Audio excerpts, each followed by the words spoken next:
ಹೇಯ್, ಇದನ್ನೆಲ್ಲ ನನ್ನ ಕೈಲಿ ಯಾಕೆ ಮಾಡಿಸ್ತಾ ಇದೆಯಾ? ನೀನು ಜಾನಕಿ ತಾನೆ? ಅವ್ರ ಜಮೀನುಗಳನ್ನ ಸೀಸ್ ಮಾಡಿಸೋದಕ್ಕೆ ನೀನು ನನ್ನ ಹತ್ರ ಬಂದು ಗಲಾಟೆ ಮಾಡಿದೆ. ನೀನು ಜಾನಕಿ ತಾನೆ? Hello hello. ಬರೀ ಜಾನಕಿ ಅಲ್ಲ ಕಾದಂಬರಿಯವರೇ, ಜಾನಕಿ IAS ಅಂತ ಹೇಳಿದ್ನಲ್ಲ.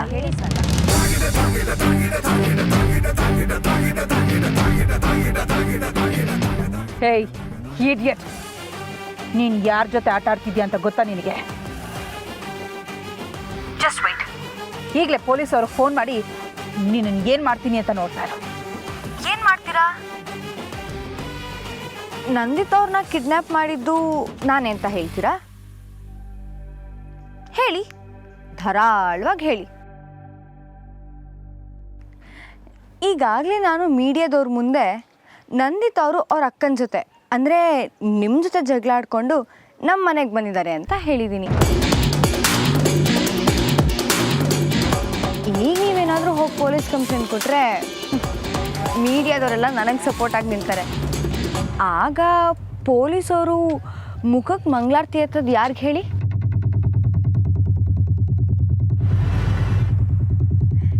ಏನಂದ್ರಿ? ಇಡಿಯಟ್ ಅಂದ್ರಿ ಅಲ್ವಾ?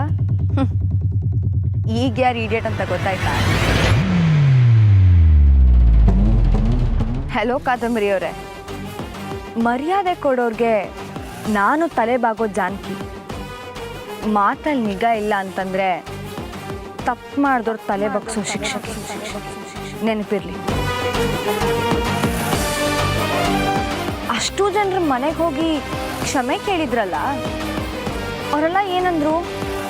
ನನ್ನ ಗಂಡ ಮತ್ತು ಮಾಮನ ಬಗ್ಗೆ ಹೇಳಿರ್ಬೇಕಲ್ಲ. ಈಗಲಾದರೂ ಗೊತ್ತಾಯ್ತಾ ಅವರು ಊರಲ್ಲಿ ಎಷ್ಟು ದೊಡ್ಡ ವ್ಯಕ್ತಿಗಳು ಅಂತ? ಅವ್ರನ್ನ ಅವಮಾನ ಮಾಡಕ್ಕೆ ನೋಡ್ತಿದ್ದೀರಾ? ಇವತ್ತು ನಿಮಗೆ ಈ ಟಾಸ್ಕ್ ಮಾಡಕ್ಕೆ ಕೊಟ್ಟಿದ್ದು ಯಾಕಂದರೆ ಇನ್ಮೇಲೆ ದೊಡ್ಡ ಮನೆ ಗೌರವದ ವಿಚಾರಕ್ಕೆ ತಲೆ ಹಾಕಬೇಡಿ ಅಂತ ಹೇಳೋದು. ಅರ್ಥ ಆಯ್ತಾ?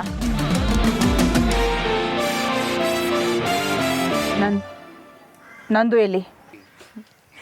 ಈಗಷ್ಟೇ ಅಟೆಂಡೆನ್ಸ್ ಹಾಕಿದ್ದೀನಿ. ಆಗಲೇ ಸ್ಕೂಲ್ ಬಿಡಕ್ಕೆ ಹೇಳಿದ್ರೆ ಹೇಗೆ ಕಾದಂಬರಿ ಅವರೇ? ಇನ್ನೂ ಒಂದೊಂದೇ ಸಬ್ಜೆಕ್ಟ್ ಪಾಠ ಮಾಡೋದಿದೆ. ನಿಮಗೆ ಇವತ್ತಿಗಿಷ್ಟು ಸಾಕು. ಈಗ ಮನೆಗೆ ಹೋಗಿ. ನಿಮ್ಮ ಗಂಡ ಪೊಲೀಸ್ ಸ್ಟೇಷನಿಂದ ಬಂದಿರ್ತಾರೆ. ಅವ್ರಿಗೆ ಲಂಚ ತಗೊಳ್ದೆ ಒಳ್ಳೆ ಆಫೀಸರ್ ಆಗಿರಿ ಅಂತ ನೀವು ಸ್ವಲ್ಪ ಪಾಠ ಮಾಡಿ. ಬಾಯ್ ಬಾಯ್ ಕಾದಂಬರಿ ಅವರೇ.